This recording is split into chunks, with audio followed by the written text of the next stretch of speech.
I just wanted to take a moment and go over some of the things that are going to be going with the truck. I just figured it'd be a lot easier to do it in a video, and I can talk about things and go over them in a little bit more detail. We'll just start at one end of the floor here and work our way to the other end. This is the original carburetor. It's been individually boxed here. It's got a rebuild kit with it here. This is an older rebuild kit that I picked up. It's never been opened, but I purchased it a few years back. It's been sitting around on the shelf. So the carb's never been taken apart, but due to its collecting dust, ought to be rebuilt, and there's the kit to go ahead and do it. Here's most of the engine parts that I have sitting around off of the engine right now. I've got some tune-up parts here, like spark plugs, cap, rotor, plug wires. This is the oil filter adapter. I have painted the pulley. There's a distributor, bracket, some other miscellaneous stuff. Here's all the wiring harnesses for the truck. The main harness, taillight harness, engine compartment harness, hood pop cable. In here we have some chassis components / engine components. You see there's some cores for calipers. Could either be rebuilt or just used as cores. There's actually 4 of them in there because the kit I was looking at using for I was going to go to a disc conversion for the back, and they just ran standard GM front calipers with that. It was a non-emergency brake kit for off-road use. Got the alternator here with the bracket, clutch service cover. This is your lock rod for your steering column. This is something you have to section about 4 inches out of. Have that work properly. A spare set of upper control arms. There's a set installed in the vehicle, but due to the fact that I was going to go the hydraulic route, I have a spare set because I was going to torch cut out the notches for the cylinder clearance, and I just wanted to have a spare set on hand to do that with. Here's some of the interior components here. See, like the side covers, A-pillar covers, visors. Here's a rear spring-loaded license plate assembly to go in the French license plate box. This is like off of a Cutlass GM G-body car, so you can have a spring-loaded door to pull down to have your gas filler door behind your license plate. The shift handle with Indy shift knob for the transmission there, and gas pedal.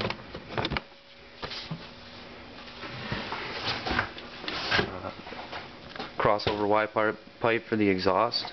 The exhaust manifolds for the 2.8 were sandblasted and coated in stove paint a few years back. They've just been sitting around on a shelf. Got some bolts here for them. Factory starter. This is actually the factory transmission that came in the vehicle with the mechanical clutch mechanism. An 85 S-10 transmissions in the truck now that had a hydraulic clutch mechanism. These are the seats. These seats are out of some type of Pontiac. I don't know exactly what my brother picked these up out of. I think they're Grand Prix or Grand Am. I took the headrests off of them to have like a low back bucket. I took the covers off for this video. If you see the pictures in the eBay listing, they have the racing seat covers there on the floor pictured on them. Well, these are them. They're decent looking seats. I do still have the headrests. Packaged them up, put them in this box. Everything there to put those back on are in there if you need them. Here's the factory S-10 radiator here. That's something that when I took it out of the box or out of the truck, I flushed it, drained it, just put it right in a box, custom fit right away, so that way it doesn't get any holes or anything like that. Here is a 1991 S-10 grill. This is a spare grill. It's used. It's out of a junkyard vehicle that I'd picked up. It's in okay shape. This was the factory metal flashing that went on for the stock 82 grill assembly. An interior piece there.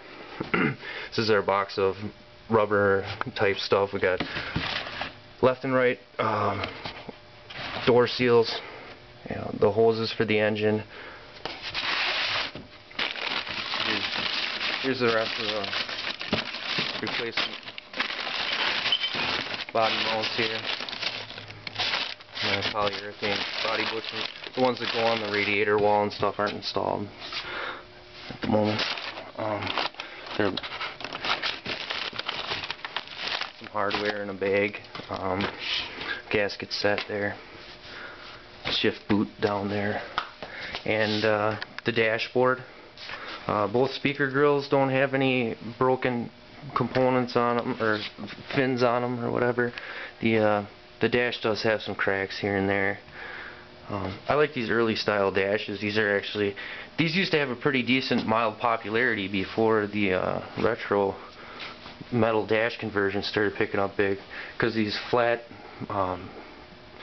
face panel here, a lot of guys would just take out the panels, cut a piece of plywood to fit, and then fiberglass over the entire thing, smoothing it out, and then they just take their hole saw and cut holes through there to put their, auto meter gauges in or whatever.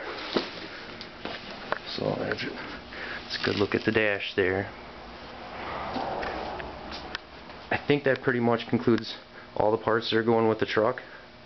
The tonneau cover pictured there is not included. I paid $550 for that 10 years ago.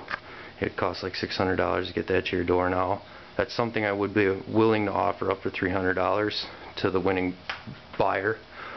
But if you're not willing to pay the price, I'll sooner keep it and cut it down for my short box myself. I have the confidence in my work to do that, so I'd rather do that than take a huge loss on it. But I would be willing to offer that up at $300. So I think that pretty much covers the parts. Now let's do a little coverage on the vehicle.